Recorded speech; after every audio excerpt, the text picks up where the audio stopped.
What's up, guys? The red light is on. Episode 9 of the Banana and the Bee podcast. That's it. It's over. I don't know what to say anymore. I am the luckiest guy in the world. Killer Bee, Taylor Starling, joining with the savage Gillian Robertson. What's up, guys? What's up, girls? How are you? It's crazy. I'm sweating because Gillian's on camera. I don't get nervous at all. I'm like the most unfazed human being, and I'm like, I don't have pants on. I never have pants on when we do the podcast, and I'm like sweating. I feel like I'm like Taylor's biggest fan girl. Like every time I watch you fight, I'm like just 100% like in love with it. Oh, you guys are the best. I say it all the time. Like I say, like Taylor, how many times have I called you a savage? Like you have this, and it's probably honestly, let's kind of start there. It's probably the reason why I connect with both of you guys so much.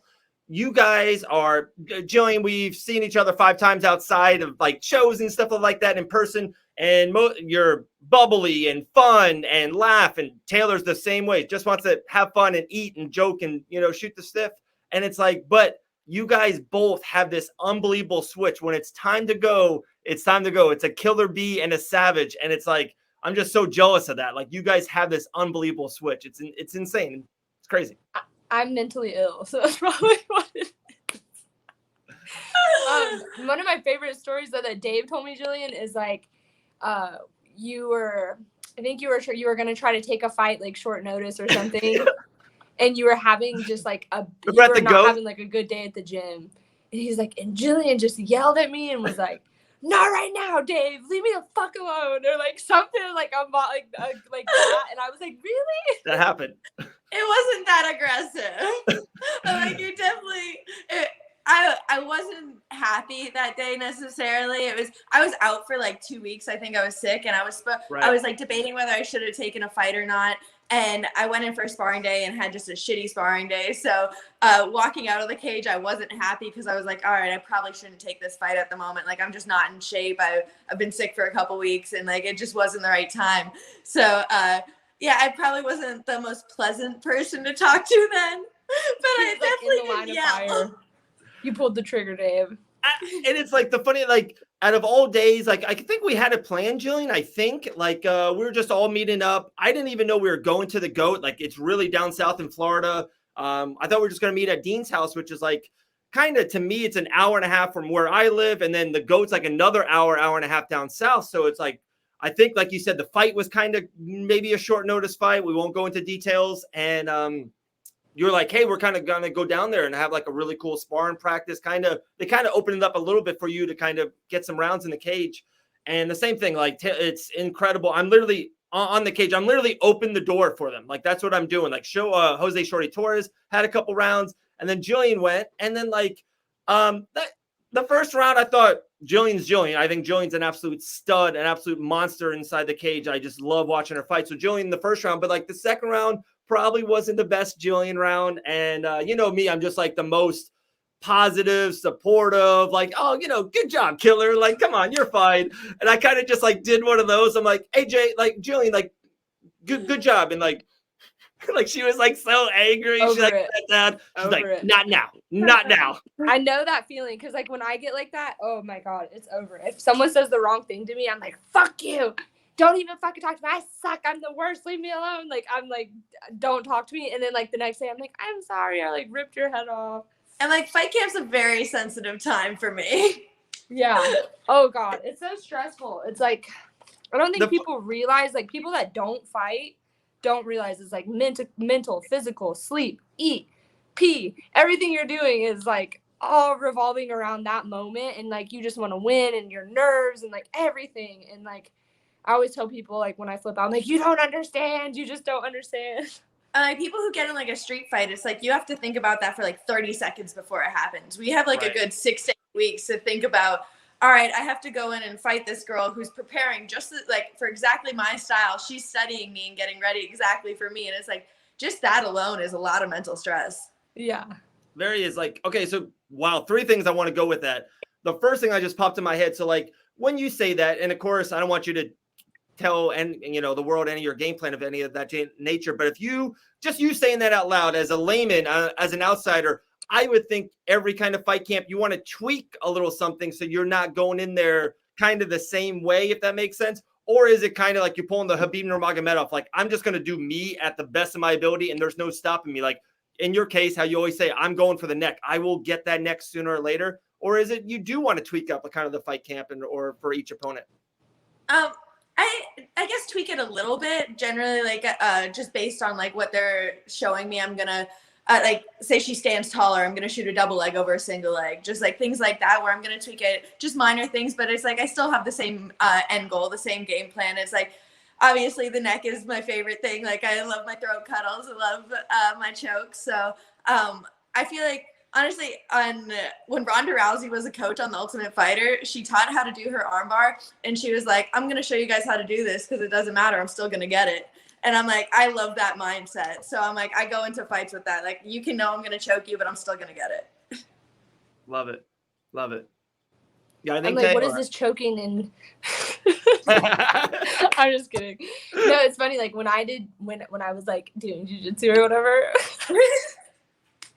a triangle, that was everything for me. I loved a triangle. If I could get a good triangle on someone, that was my favorite thing to go for. I sound like such a loser. And like everybody's body's different, so in like what submissions they like and what's better for them or like what they have the feel for. So I feel like that's just mine is the rear naked choke. She likes to cuddle from the back. I knew you were going with it.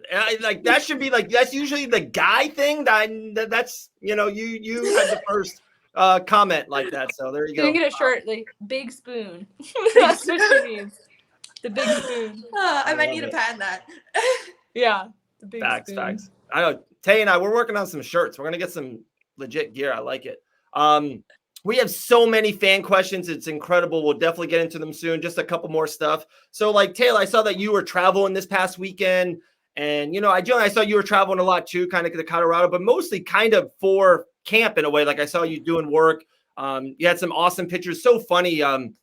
Friends, like it's so awesome how small the community is. Like girls like Carson Nash and Tally Payne are like great friends. Tally and I commentated on Island Fights. She literally, I'm like texting with her. She's like, I'm literally talking with Gillian right now. And like you came up and Game Break came up and all this other stuff came up. So it's like so wild, like how small the community is.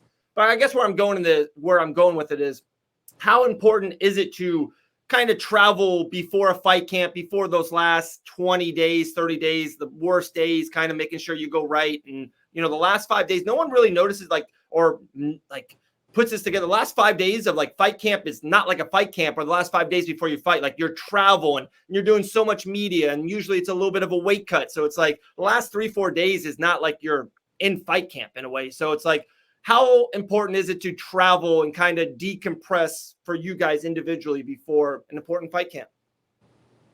I think it's important just like to get your body used to the type of travel, like getting into different, like coming from Florida, going up to Colorado is like different climates, 100% and different altitudes and just every different obstacle that you have to deal with. I feel like it's really important to deal with a lot of stressors really during fight camp that are going to just help build you and make you stronger for the fight. And it's also just the body. It's like the different looks. It's like going into a fight, you really never know like what she's going to give you, like what type of look's going to come out. And there's at least 6 different UFC girls on the mat every single day. So it's like I'm getting different looks, different bodies, and getting those kind of nerves out in the gym instead of in the cage. For sure. How about you, Tay? See, I don't travel a lot before I fight. Like I haven't done a lot of like cross training like that, which is something I want to do. Just like your trip looked awesome. Like you just went to a lake, a little mountain house. That was for pure pleasure, baby. You can hit that. Like how important is it for you? While I was there, like I got some work in. But it was actually Keith's birthday. So Keith Richardson, his birthday is on the 29th, and everyone's scheduled. So I got all of our friends together to like go up to the mountains, and we got a cabin and just like hung out. And one of his friends flew in from Oklahoma, like his best friend. So we just had like a lit weekend in the cabin, and me and him got some work in, but it was just for fun. And I can say like all we did was laugh for the whole time we were there, like laugh our asses off the entire time we were there. It was like such good medicine. Yeah. Like such good medicine. It was so fun. And like that's one thing, like now that I'm able to, like before I was so fucking broke. I mean, I have kids, like things like that. Like I just was never able to do the things I am now. And like, that's one thing I love to do now is like travel. And like, I want to come down to Florida and train and like do stuff like that. So now I'm definitely like trying to do more of that. No, that's awesome. That's what I'm talking about. I think it's so important for like your mind and for your soul and for your heart, like kind of way, like I know it sounds corny, like why you're fighting, why you're doing that stuff. Okay. Like I said, we'll go into the fan questions. I just posted this, Gillian, I know you've, a lot of stuff actually about Hannah too in these questions. So it's kind of funny.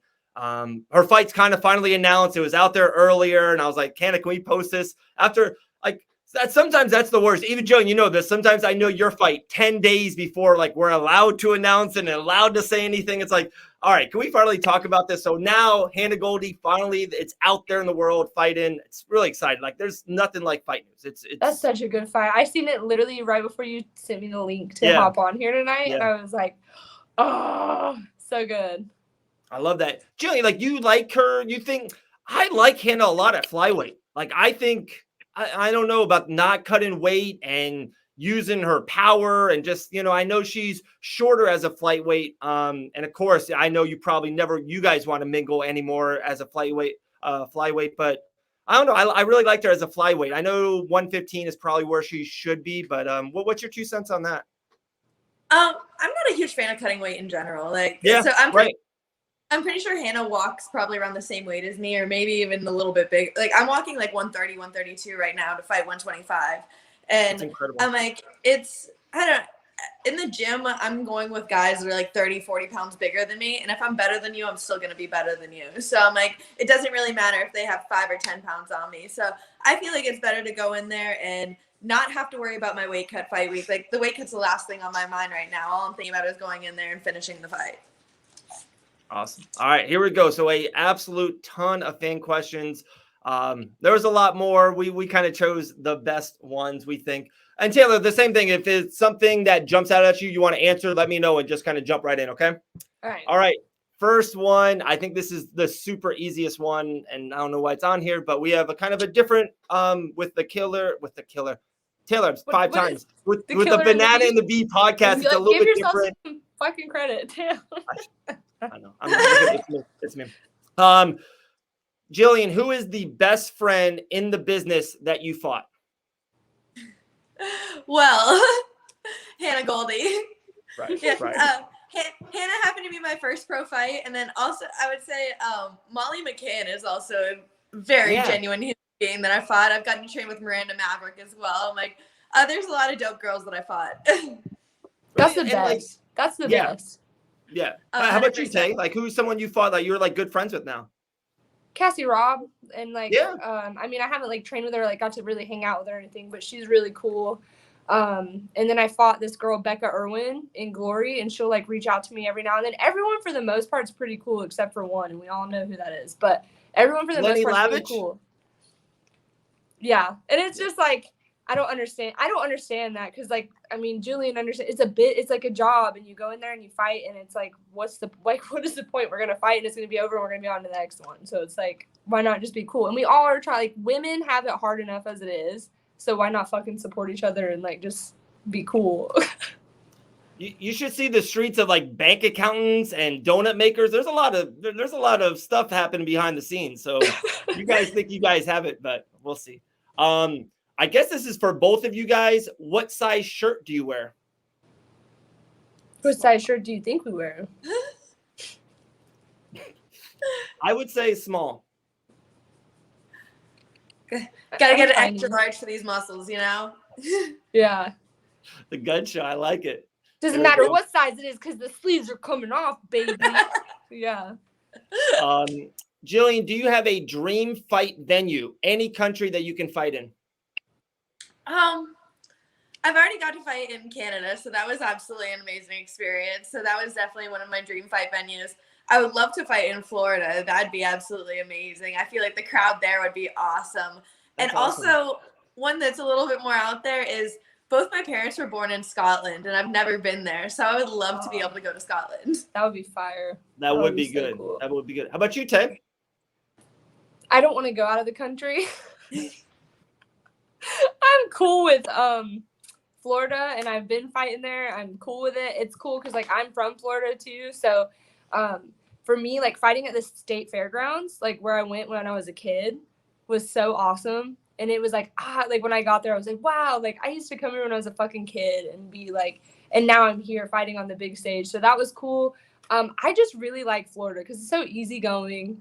I would like to fight in Vegas. See, it's like funny because Gillian's like, I would like to fight in Florida. And I'm like, I would love to fight in Vegas or Albuquerque, like somewhere on the West Coast. Montana was cool, but Florida's just so easy.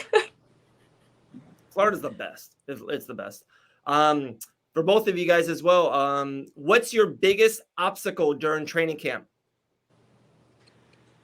I guess it varies through the camps. I don't know. I feel like it's just the mental game really is more than anything else. I'm like, I feel like it's a roller coaster sometimes. Like there's some days where I'm like, I'm feeling on top of the world. My body's on point. And then the next morning I'll wake up and be like, all right, we want to cry today. Yeah, that's the same exact answer. Like my mood swings. That's how I feel. There's days where I'm like, man, I am that bitch. Nobody can touch me. And then I like spar the next day and I'm like, oh, what am I doing? Why am I even here? And it's like, but what about you, Dave? What is the hardest obstacle for you doing media? I was just going to say that. No, being a dad of 4, that's a roller coaster. There you go. The biggest obstacle in media, not enough time. Like sometimes it's awesome and it's great, and Gillian can probably like it was always kind of me reaching out and trying to make stuff happen and different times, and sometimes it doesn't work for fighters or other stuff. And now like it's so crazy that the roles are sometimes reversed. Like sometimes people kind of hit me up or connect with me and be like, hey, I do have a fight coming up, or hey, I got an announcement coming up. I would love to do it with you or on your show, which is like sometimes the most flattering thing in the world. It's awesome. And it's just like sometimes I'm like busy. I don't have enough time. Like right before this, Taylor knows, like I was just coaching my son in T-ball. So like if someone wanted to come on at 6 o'clock tonight, like I couldn't do it. Like dad comes first. So I think time is my biggest obstacle.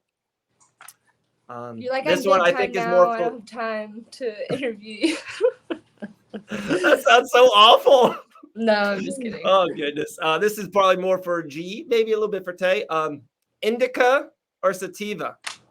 That was one of my questions for her, but whatever. You go ahead. I guess I typically like do morning and night, Sativa during the day, Indica at night. I feel like Indica's definitely hit a lot harder, and I probably enjoy an Indica more. Okay. So you got to erase that, Tay. You got to come with a new question quickly. It was for like my rapid fire, but it's fine. It's fine. I just it's called the swarm, Taylor.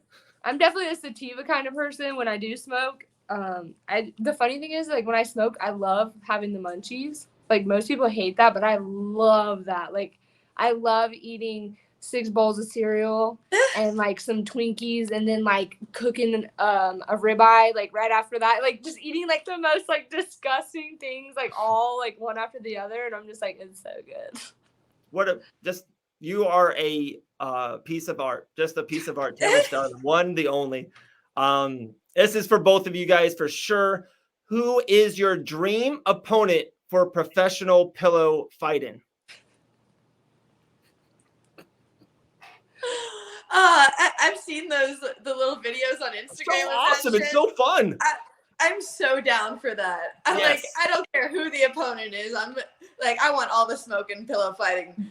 Make it bags of nickels, and then we can talk. And then I know exactly what I want to fight. That's why she's a bare knuckle fighter. I'm like, go more intense there. I know, it's so insane. That's so funny. Yeah, I think it would be fun though. Like, oh yeah, like I would sign up tomorrow for sure. How do you determine a winner though? I think you can really do some damage. Like I know it sounds so stupid. Like with a pillow. Francis Ngannou with a pillow? Yeah. Yeah. I mean, have you ever seen, you get one of those memory foam like bamboo pillows? Dude, those things hurt. Like the big ones. I'm like sleeping on those. Oh, it's the best. This is for both of you girls, not me. How should a guy approach you? Not at all. Yeah, that was gonna be my response. Okay. Next. I like you know, if you ask me that like situation, like I like humor, but like don't come up to me and like talk to me. So I don't know how it's gonna Don't be like, oh, I bet you can beat me up then. Yeah. Or like the worst thing for me that I always get, oh, I like your tattoos. And I'm like, thanks. That's like that's like the thing that people go to when they don't have something to say. Super creative. Yeah. I love your tattoos. And I just like, I'm always like, yeah, okay, whatever. Did it hurt? I'm like, I don't understand, and like it's weird because maybe I'm different from other people. Like I don't understand why, like I don't have that bone in me. Like I don't know why people can't talk with the opposite sex without like just being like personable weird. And just funny and just like being friends. Like why? Like I don't understand that. You know what I mean? It's so weird. Like I don't know. I think like, the thing that gets me the most like is if like a guy, DMs. huh? DMs and like, yeah. I'm like, do you really think that you're gonna message me this great DM after hundreds of fucking guys have messaged me the same exact thing, or like an unsolicited dick picture, and I'm gonna be like, whoa, this is the one. I can't send me wait. location. You're my soulmate. I just want to know, like, with that approach, like, how many times has it worked before that they're still dedicated to it? Like, has it ever worked? Like, have to. You like, I would never like, because probably absolutely zero, because those are the guys. If somehow, some way, if I hate throwing out a name, I'm just gonna say a name. If Jessica Pennant goes, yeah, let's do it. Like that guy would like Instagram live him meeting her. You know what I mean? Like that guy that got the okay, if you want to say that, would like, you know, wouldn't know how to just be I don't know. All right, we're down a rabbit hole. I guess this can be for both of you guys. Gillian, you know, I know this, but probably the Kill the Banana and the Pea podcast community don't. How long have you been with your current team / coaches? I've been with my current coach since I was 16 years old. So we're going on 11 years now. That's so crazy. That's awesome. Oh, yeah. No, I feel like it's such a rare thing in MMA that people stay with the same team, stay with the same coaches. I'm like, especially for me, I'm like, I never played like a sport in my life before. So Dean literally like molded me into the fighter that I am. So it's like, nobody knows my style like he does, and nobody's gonna, I feel like, really like bring me to that next level like him. And real quick, if I could, like, and if you don't want to go into it, that's fine. But like, just seems to me like even Dean Thomas over the last 11 years have went through a roller coaster of life of, you know, fighting and American Top Team. He just put that picture of like 2 years being sober. Then also like now he's like with the UFC and he's working for him. And like, dude, even last weekend, I thought he was awesome. Like, it's so wild, kind of his riding. You're in a little bit of a way, you're kind of riding the same ride. Like you're a part of that roller coaster as well. Like, how is it with that? Do you notice sometimes like, wow, like, you know, my coach, Dean, you know, friend, whatever you want to say is like, hey, we're in a great spot right now. Or sometimes, you know, he might be kind of searching for something else or might be in a bad spot. Do you kind of notice that from him? I feel like we are in a great spot as a team at the moment. And I'm like, if you would have told me that this would have been my life 10 years ago, that I would have been doing all this stuff with him, I'm like, that would have been like completely out of the picture, mind blowing for me. And like, even when I first started, I remember me being like 18, 19 years old working with him. And I was like an amateur, really like a nobody. And he was coming in every single day and making sure that I got my extra drilling in and making sure that he put the extra time into me back then. And I was like, I didn't really know who the fuck he was. Like, I didn't really like respect him like I do now, where I'm like, it's Dean Thomas. Like he does so much like with Dana White, with ESPN, with everything now. And it's like, to see that and to think back, like he was putting his time into a little like 18-year-old girl, like he saw the potential in me back then. I feel like that's amazing for me. Can I ask why? Do you think that's what it was? Have you ever asked him that? Be like, yeah, Dean, like, why did you give me so much of your time when, you know, you weren't a UFC fighter or you weren't a, you know, like, I'm just going to throw out a name like Bo Nickel. I've been commentating his fights for Island Fights, and he's like this uber top end prospect. And, you know, like, and I think you will take this the right way. Like, you at 16, maybe you weren't a top end, high end prospect. Like, have you ever asked Dean, like, why did you put in that time? Like, that's such amazing. Like, I love that. Like, I don't know, something about that. I just truly love what he did, you know? I think one thing for like, he's always wanted to like build a fighter from bottom to top. So that was a big part of it. And then he also saw that, like, he'd text me and be like, oh yeah, come in at this time. I'd be like, yes, sir. Like, I'm there no matter what, ready to work. So it's like, he saw my work ethic and knew that I was dedicated and willing, and that he would be able to build that with me. That's awesome. I love that. You want to do the coach one, Tay, or just move on? The what? The coach one, the trainer one. The what? What? How long has your coach or trainer been with you? Oh.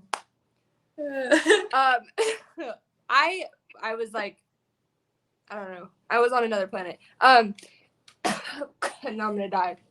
I've been at Modern Warrior for over a year now.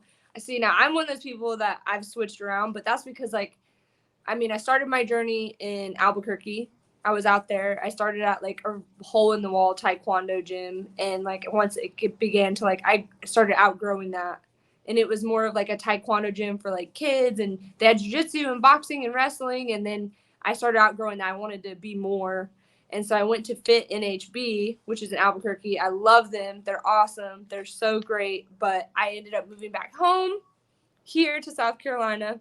And I was at a gym, which is a good gym. It's a well-known gym for over here on the East Coast country area. But it's a well-known gym. They got UFC fighters, Bellator fighters. It's a well-known gym.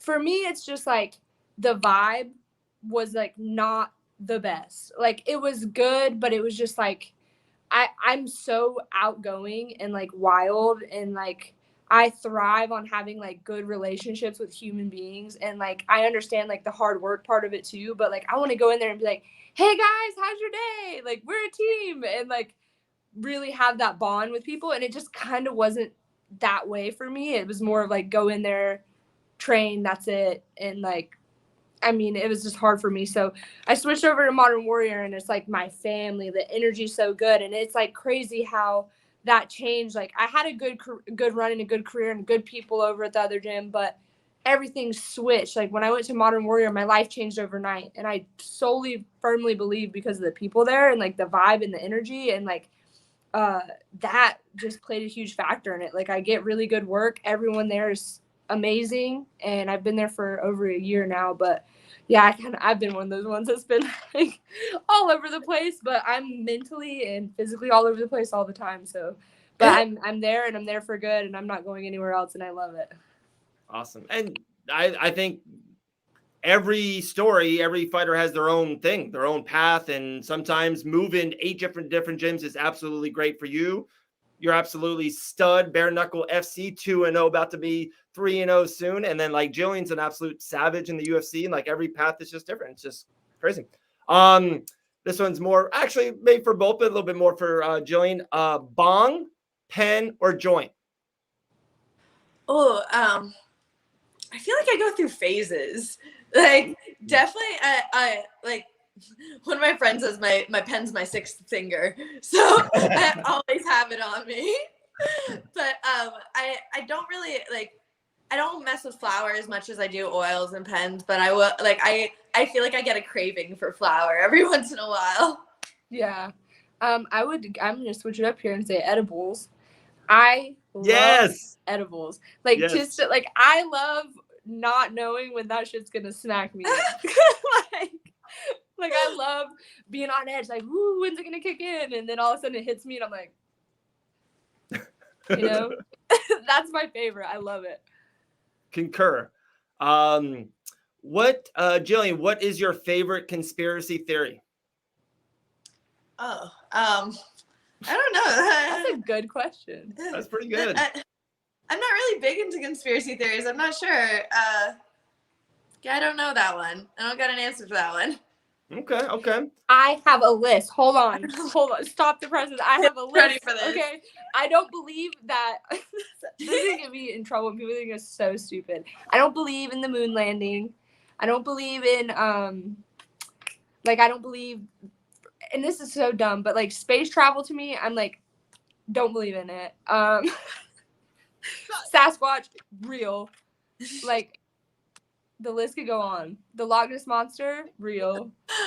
When I was stuck in a hotel last week, all they had on the TV was Finding Bigfoot. And it's so funny because they never find it. They never find it. I'm like, there's like 6 seasons though. I'm like how are they like? And people are invested. I know. How do they keep getting you back and without ever showing a real one? Exactly. But I love. I don't know. I don't really believe it, but I don't. But I love like watching stuff on that shit. Like 9/11. 9/11 was like all an inside job. Yeah. People are gonna watch this whole thing and think, God, Taylor's a fucking idiot. The moon landing is it like doesn't make sense that like 40 years ago when our technology was awful. Like, did you see E.T.? Like the movies looked horrible. And how did we land on the moon when they're making the movie E.T.? Like, it makes no sense.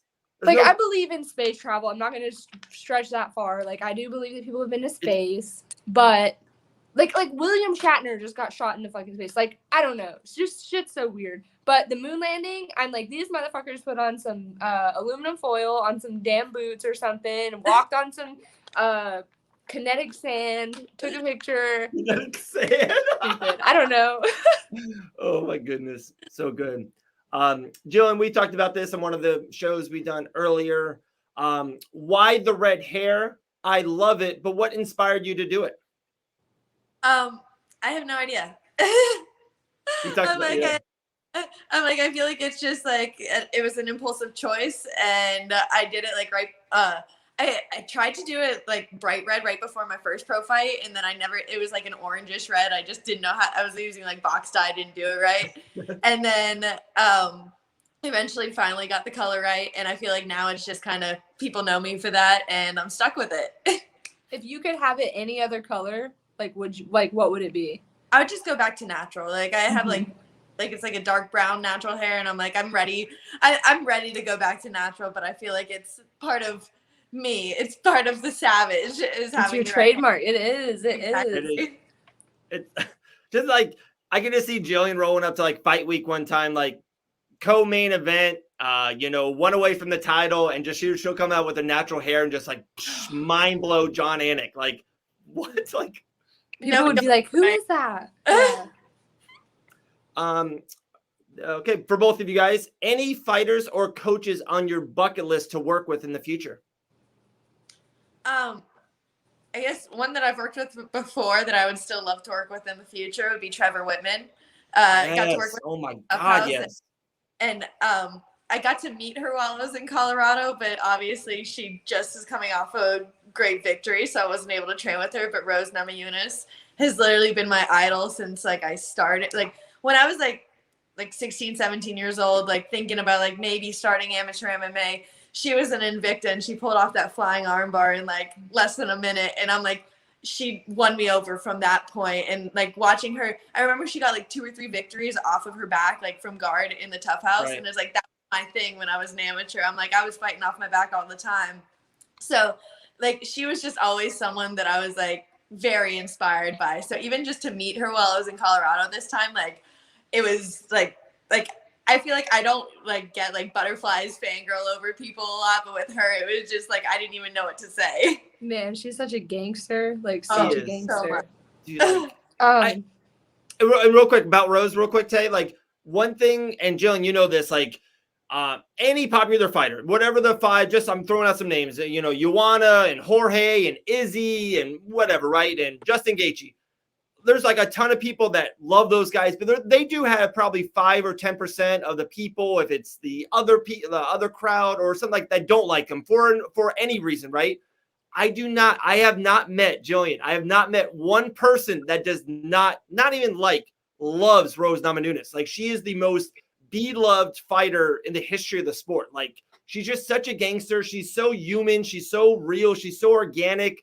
Like she doesn't say anything she doesn't mean. And she just has this undersuming, kind of like, hey, I'm just a cool chick, farming and all that stuff. And then like when she gets in there, she is a straight up gangster. Like she's She's the second greatest female fighter of all time. Leave it at that. Leave it at that. All right, Taylor, what were you gonna say? I want to go down to, first of all, I want to go train with Hannah and Gillian and everybody. Like, that's one of the ones I'm like, I gotta get down there and go. And I really want to go down to Miami too with like some of the bare knuckle, like elite, like Uli Diaz and Tiago, and like just go get work with like all of them. Like, I want one of them to hold pads for me and just like pick their brain like on bare knuckle, which like a lot of them has talked to me, but I would love to go do that. So I need like just like a trip to Florida and like just drive straight down that bitch and like stop everywhere on the way down and then back up. And Jillian, you can just like almost every little nook and cranny in Florida. There's some legit gyms like in the Panhandle. There's a couple nice gyms. Jacksonville's got a couple good ones going. Orlando with Fusion XL, the Jungle MMA and Fitness. Port Orange, Florida with Pete White and Taylor, like you said, like you won the box there. Hannah's been there, you know, and then of course you keep going down. It's like there's just so many. Like it's insane. Like there's just an abundance amount of great gyms in Florida. It's the best. Oh yeah, I definitely feel like Florida is like a mecca for MMA. It's like it's like here, and then like California has like jiu-jitsu. I feel like more than anything else, but they still got a couple good gyms out there too. But yeah, I feel like Florida is just like where I don't know. There's a lot of good gyms are just kind of like gathered here. Like, and I said all the time, I think you and I talked about this. It's it's the weather. It's so nice, so long. Like, why would you not want to be here and train and be outside and be like Rufus Sport? I see the guy sometimes, like literally in a couple weeks, like Sergio Pettis is about to fight December 3rd. He's like traveling to Rufus and he just has like knock off snow off of his car. It's like, what? Like, you're taking your bicycle to Dean's house. You know what I mean? Like, it's such a different mind flow. Like it's wild. Yeah. So. I went to Rufus Sport for one camp once. It was just for 2 weeks because Dean was up there working with Tyron. And it happened to be like the coldest week of the year. And it was like negative 50 degrees. And they're like, goodness. It was colder there than it was in Antarctica. Like, I would have died. I would have literally crawled in a hole and died. Terrible. Nothing about that wants me to like get less clothes on and train for a fight. Like nothing about that. Exactly. We'll keep this rolling. This is a good one. What is something you think you're missing to reach your full potential? That's a good one. That's a good one. It's deep. I feel like most of my flaws are mental. I feel like it's just believing in myself more than anything else, which I get like when the time comes down to it, I just need to go out there because I know I am better than a lot of these girls. And it's just 100% getting behind myself. And like, I'm someone who's dealt with like social anxiety and shit like that my whole life where I'm just like, me going out in front of a crowd and fighting half naked is like a huge step on its own. So just dealing with those kinds of nerves, really believing myself and performing in the moment. I feel that. I swear, like I talked to Felicia Spencer about this, and I say it jokingly, but I do want to do it one time. I want to go and be in one of your guys' corner, be in like somebody that I really like and care about's corner, and just be your hype guy like the whole week. Like if you can like give me a look and be like, all right, Dave, enough. Other than that, be like, let's go, G. Like you are unbeatable, unbreakable, untouchable. Like let's go. I would just be like so upbeat, funny, loud. I'm telling you, it would be like positive mojo. I bring people like that with me on my trips for that reason. I keep one person in my corner that is literally solely the hype man. Like, just the hype man. I have a teammate who's 17, and he is, first of all, he's like he's a stud for as young as he is. But he always is like, man, like, you're that bitch. You're the baddest. You're the GOAT, blah, blah, blah. And I'm like, all right, you're coming with me to the fights. I don't care if you, like, hold the ice or the water. Like, you're going. I just need you to be like, get in there and do that shit. Like, so. It's the best. I love it. Hey, I can, December 11th, Vegas. I'm there, G. What's the best way you found to cut weight and prepare for a match? I guess with me, weight cut's never really a huge issue. So I'm literally usually waking up morning of and spending like 20 minutes. I like to work it out more than anything else. So it's like I like to like hit pads or move and then once I get really tired, I'll sit in the sauna. I've only had it once where I've ever had to do a bath, but that was like a really bad cut for me. But other than that, I'm staying pretty tiny now, so I don't really have like too much of issues. How about you, Tay? I don't really have too many either. I walk around. I'm like Gillian size. I walk around like 132, 133, and then cut to 125. So I'm usually just chilling. Maybe like the day of weigh-ins, like don't really eat, like drink some water, like sip on some water, and then like weigh in. It's so nice. But if I do have to cut weight, like if I cut to 115, I have to do baths and sauna and all of that stuff, and it's so nice fighting at 125. I cannot wait for the whole sport does that. Like it's going to be just one of those things. It's going to click on so many fighters about like, maybe longevity, maybe like some fighters 10, 15 years from now, like some stuff's not going to go right. But like guys, making massive weight cuts, like let's just throw out Paulo Costa. Like he is so humongous. For him to be a middleweight does not make sense. Like it's not what he should fight at. And, I don't know. I think like 10 years from now, 8 years from now, I think there will be kind of like, no, like you are at this weight, like that's your normal body or your normal walk around weight. You're a light heavyweight, whatever the case. Doesn't ONE FC do that? Yeah, a little kind of. Yeah. And I love that. I'm like, yeah. I've always wondered. I'm like, who was the first guy that did it? Like, who was the first asshole that was like, no, I'm gonna try to drop to a lower weight, and now everybody does it. Yeah. His name is Jose Shorty Torres. First one. All right. Couple more. Then we'll do the fun swarm and then we'll see what happens. Do you prefer sparring with more men or women and why? I guess I go back and forth with that. I feel like men typically are more technical, and I do like to, like, I generally drill and train with men more than I do girls. But as I get closer to a fight, I generally want to work with spar with girls more, just because like there's a different type of like pace that a girl's gonna push. She's gonna hit me as hard as she can, where a guy is like, no matter what, he's gonna be holding back. Like there's no guy that's gonna hit me like he's trying to go in there and actually win that round. So it's like going with girls, you're gonna get a more realistic pace. And so the closer I get to fight, the more I like to work with girls. But when I'm outside of camp more, I'm probably going to work with guys more than anything else. Okay. How about you, Tay? That's about the same for me. Really? The hard thing though is like, you got to find like, it's like a happy medium, I guess. Cause like I work with more guys just cause there's not a lot of girls that train here. And like MMA and boxing and everything here is so much smaller than Florida and Albuquerque. And so I'm always with the guys. But I hate I love when you have the respect and like how to like take the tone of sparring or like knowing that someone has a fight, and like it can happen with girls or boys. Like if I go with a guy that's not as experienced as me, like I can tell they want to rock my shit because I'm a girl that's gonna like hit them, or vice versa with like a female that like never has sparred with me but comes in the gym and is like I'm all about being like really cool and like getting the work and like being equal and like having that understanding. So for me, it's the men more, but there's definitely times when there's like men that are like newer, like not as experienced, that are like jumping in for a round or something. And I'm like, I'm not trying to be an ass about it. I'm like, I don't want to spar with them because they're going to try to fucking take my head off because I'm a girl and they don't want me to like do anything to them. Or like if a new girl comes in that's like, I got like, sometimes people feel like they have something to prove, and I'm like, I don't have anything to prove. I just want good work. Right. I just want good work. Right. All right, 2 more for the fan ones.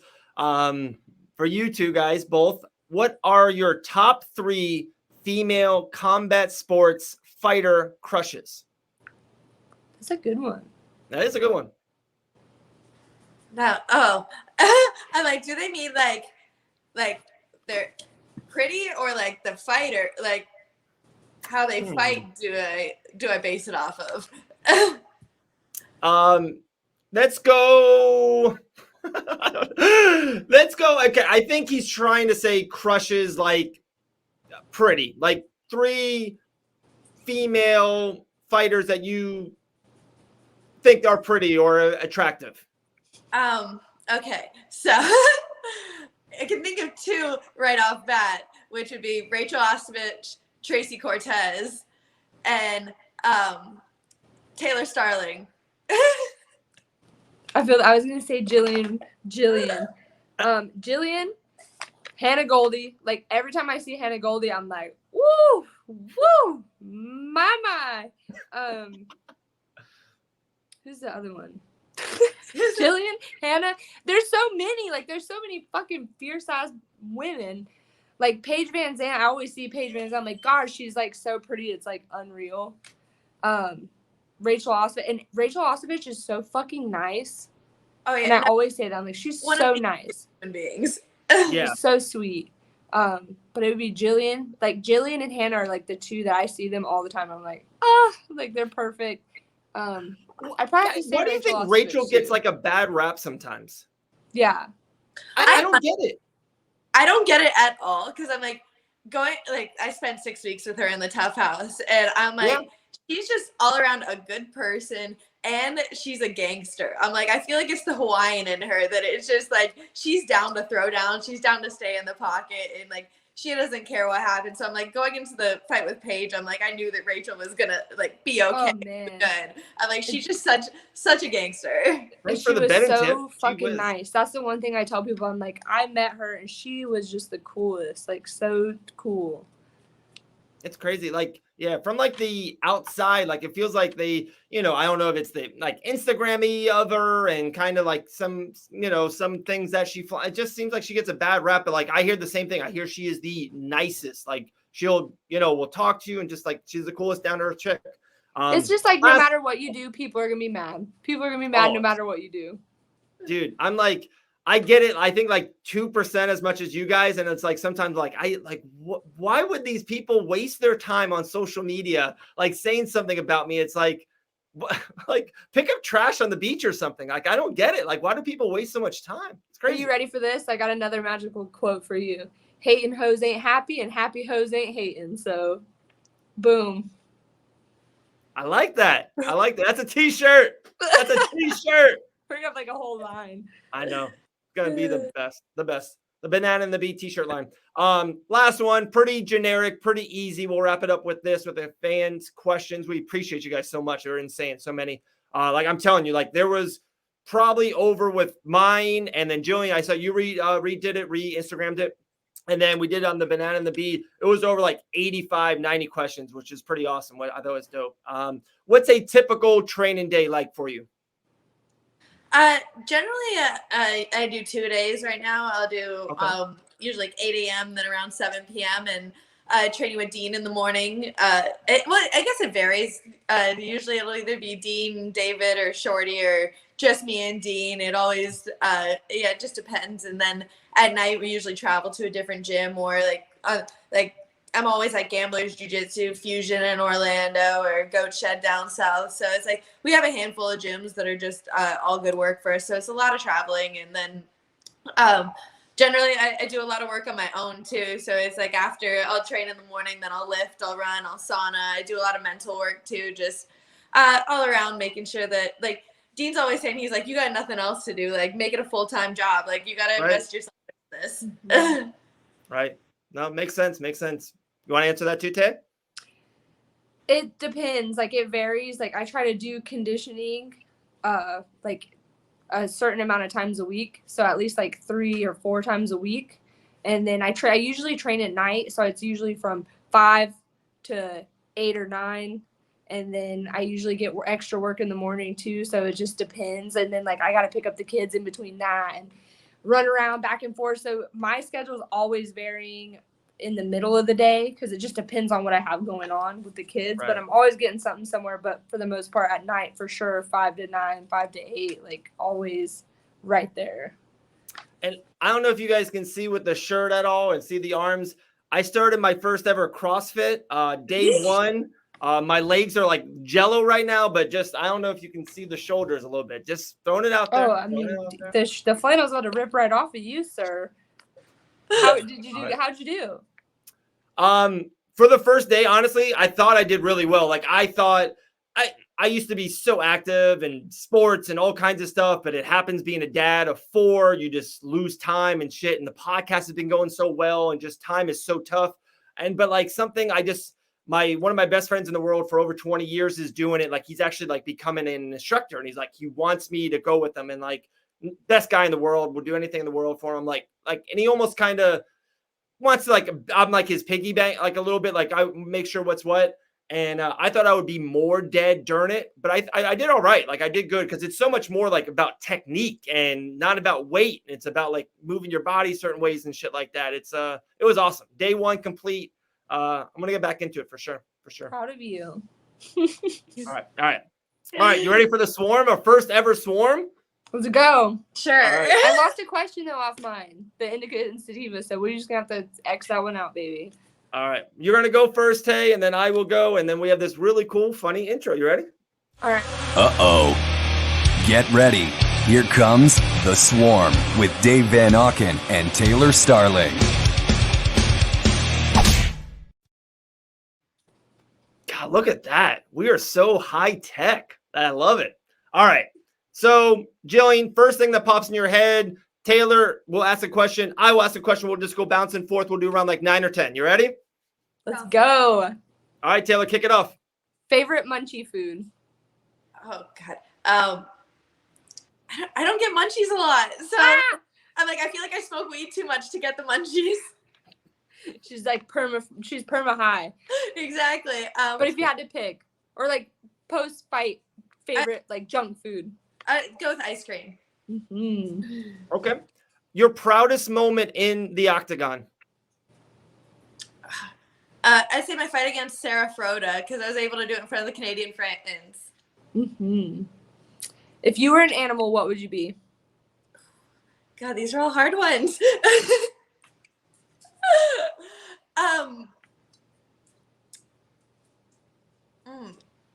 don't know this one. I'm like, this is supposed to be a swarm. A bee. I was gonna go with tiger. I get like this tiger vibe from her, like a I was thinking white tiger. I was trying to think of something that's like graceful but aggressive. Yeah, I see tiger. Like I can feel tiger energy. I can see a tiger. Okay. Your favorite song right now? I'm obsessed with Mac Miller. So my favorite song forever is "Best Day Ever" by him. Oh, that's a great one. Love that. Okay, love that. One thing that you're afraid of? Frogs. Terrified. I knew that one. I know. I thought that was so funny. I did not expect that. I did not expect that. I can see. Like, I understand. You gotta check your Instagram stories out. The frog gets it at least once every week or 2 weeks. It's on there. It legit like lives in my sliding glass door, so it just sits there and it waits for me every single night. It knows. It knows that you're scared. I was saying, like, they sense fear. Yeah. A fighter you saw 3 or 5 years ago that is the most improved today? I'd have to say Rose. I feel like seeing her within the last like 5 years, she's just like, to see her go on her like initial title run was amazing. Go. All right. Describe yourself in 3 words. I'd say shy, caring, and I guess aggressive, I could say. Okay. That's so funny. It's like such polar opposites. I love it. Got everything. Yeah. It's a good mixture.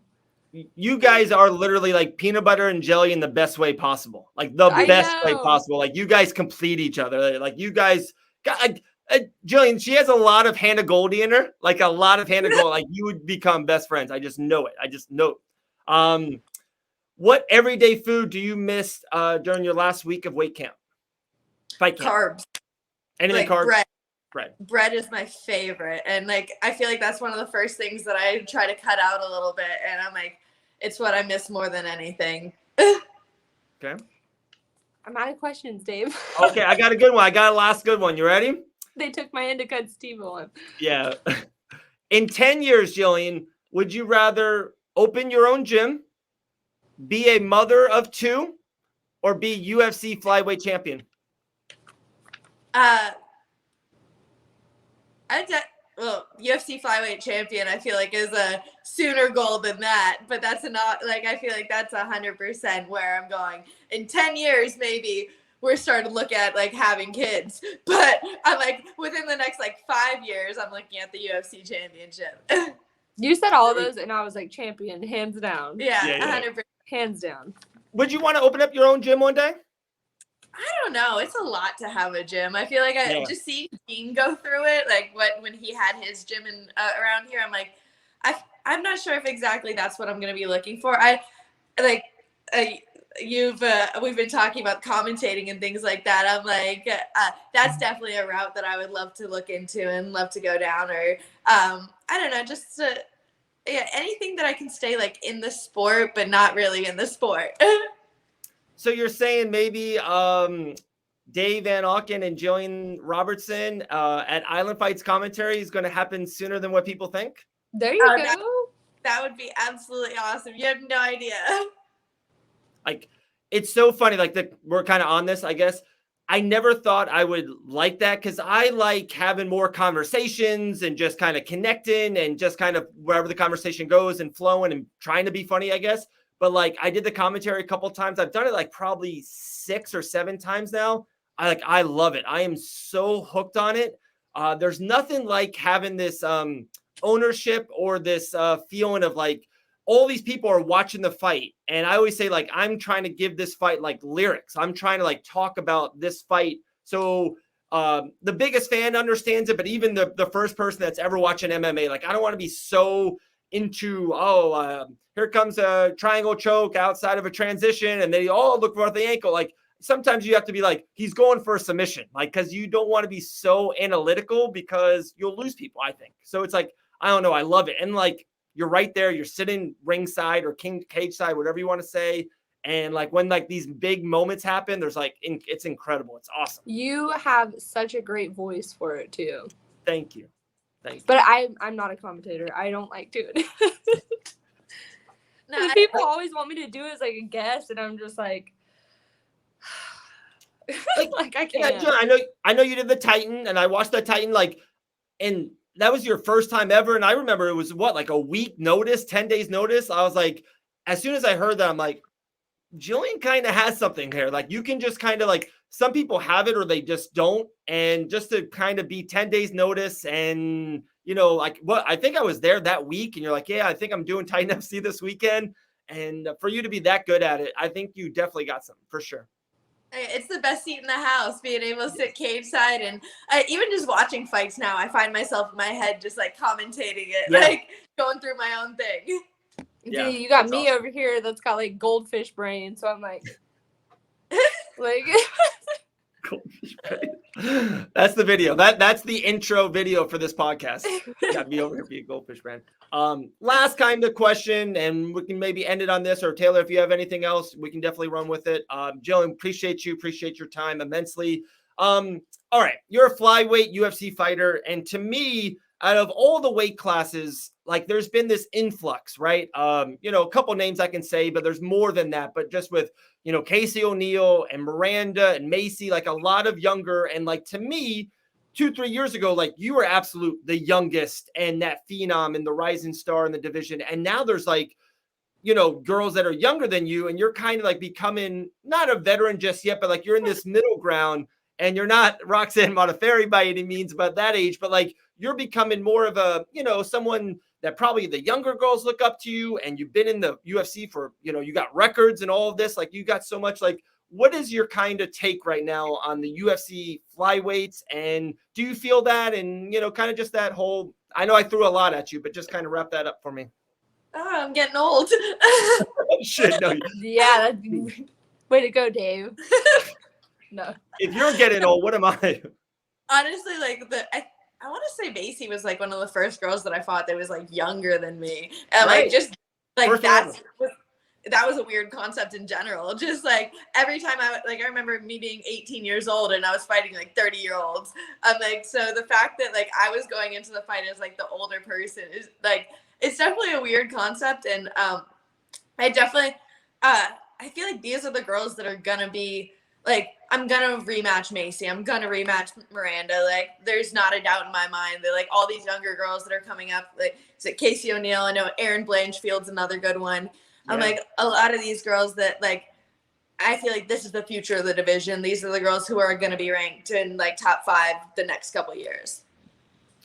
Yeah, I agree, and I definitely think there's probably 3 or 4 girls that have been in a top 10 of the flyweights for the last 3 or 4 or 5 years now. And it's, I want them to be as successful as ever. I'm never that person to push anyone out of fighting if that's what they love to do. But it just definitely seems there's a evolution in the division a little bit, that some of these older girls that have been there for multiple years, it's time that they're kind of on their way out, maybe a last fight or two. So I'm so intrigued. I think the next 2 years of the division, it's going to be a totally flip-flop division.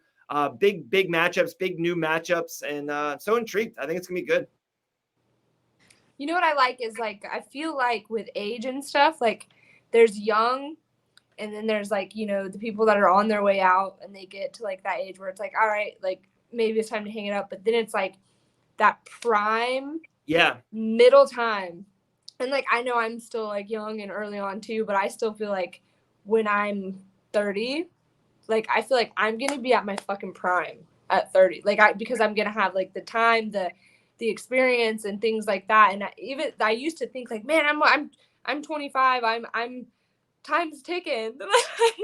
But now I'm like, man, even now, like, I feel like the way that my brain works, training and fighting and stuff like that, like, versus when I was young. Like, when I was so young, I was training hard, but I was kind of more like, like wired up all over the place. And now I'm more like settled in and know how to listen and know how to understand coaching and like things like that. So it's crazy the way it works. But I'm like, man, I can't wait to see where I'm at when I'm 30. Like, even I went out and I trained with Lauren Murphy for a couple weeks, and just to see how she puts her camps together and everything like that, and just like all the things that I'm going through right now, like talking to her about it. She's like, oh yeah, I remember when I was like doing that with my career. Like, just so it's such a learning process. So it's really awesome to see, even looking at me, like at 22 years old, getting into the UFC, I'm like, I'm a completely different person, completely different fighter than then. Yeah, for sure. this for is sure. crazy. I just, Gillian and I have been talking for multiple years, and I Gillian knows how much I admire her and how much of a fan I am of her inside that cage. Like, I just deep down in my soul, like, I just know the time is like now. Like, last couple years, like a nice little run, couple submissions in a row, maybe a couple things that didn't go your way, one that was closer than people, whatever. I just think like right now, like mentally, physically, people around you, the right people around you, like I just know it. Like, a 5-fight fucking winning streak is coming. Like right now, like it's coming. Like UFC 269, December 11th. Like that's the start. That's one. And I there's no doubt about it. 2022 is a 3-0, a 4-0 year. I know how busy you like to be. I just know it. Like in the pit of my core, like Gillian Robertson, 2023 early is a top 5, top 3 flyweight. Hell yeah. Oh yeah, 100%. Like, I feel like, physically and mentally, I've never been in a better spot. And like, I've taken a couple months off fighting, and too long for me, but I feel like it was a necessary break, and I've really just put everything together all around. Love it.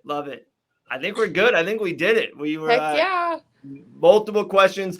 The fans were awesome. We appreciate it. Gillian the Savage Robertson, the first time on the Banana and Bee podcast, maybe multiple more in the future. Taylor Killer Bee Starling. Maybe love Gillian. Maybe fight news in the near future. Maybe, we'll see. I don't know. I'm hoping. If not, Taylor Starling. I've only got 2 weeks to know. I know. If not, Taylor will be in Vegas, maybe in Gillian's corner. Who knows? We'll just make stuff happen. There you go. Hype woman. Hype woman. Hype woman. Hype woman. I love it. I'm Dave Van Auken. Appreciate you guys so much. We're out. Episode 9 of the Banana and Bee podcast.